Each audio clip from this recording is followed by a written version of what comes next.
2026 football বিশ্বকাপের draw অনুষ্ঠিত হয়ে গেছে।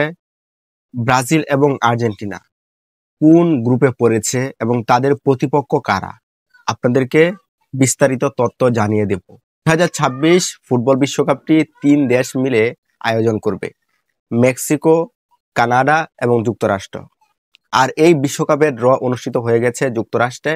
সেখানে 12টা গ্রুপে ভাগ করা হয়েছে, 48টা দেশকে 12টা গ্রুপে ভাগ করা হয়েছে, এ থেকে নিয়ে এল পর্যন্ত।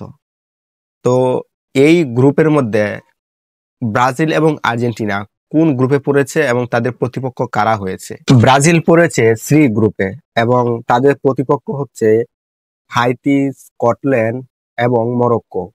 আর আর্জেন্টিনা পড়েছে জে গ্রুপে, তাদের প্রতিপক্ষ হচ্ছে অস্ট্রিয়া, জর্ডান এবং আলজেরিয়া।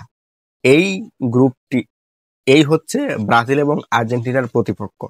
এখন আমি যদি বলি যে সহজ গ্রুপে কে পড়েছে, তাহলে বলবো যে আর্জেন্টিনা তুলনামূলক সহজ গ্রুপেই পড়েছে। আর কঠিন হয়েছে ব্রাজিলের গ্রুপটা, যেখানে ব্রাজিলের গ্রুপে স্কটল্যান্ড আছে, মরক্কোর মতো দল আছে। সেখানে ব্রাজিল এবার ট্রফি জিতবে, এটা একেবারেই অস্বাভাবিক।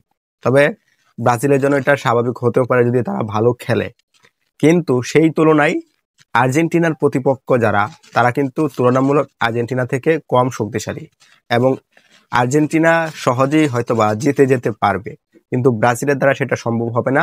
ব্রাজিল অনেক শক্তিশালী গ্রুপের মধ্যে পড়েছে এবং তাদের যেই প্রতিপক্ষ তারাও কিন্তু খুবই খুবই শক্তিশালী।